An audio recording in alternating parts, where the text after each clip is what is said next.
В следующей программе мы расскажем, как правильно организовать пространство, комнаты, в которые приходится и спать, и принимать гостей. Проект будет смелый, работать пришлось широкими мазками. А еще мы попробуем угодить беременной женщине Я уже сама не знаю, что я хочу там видеть.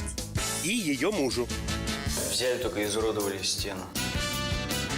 Там палки, тут березки. Ну, в принципе, ничего тут дизайнерского я не вижу.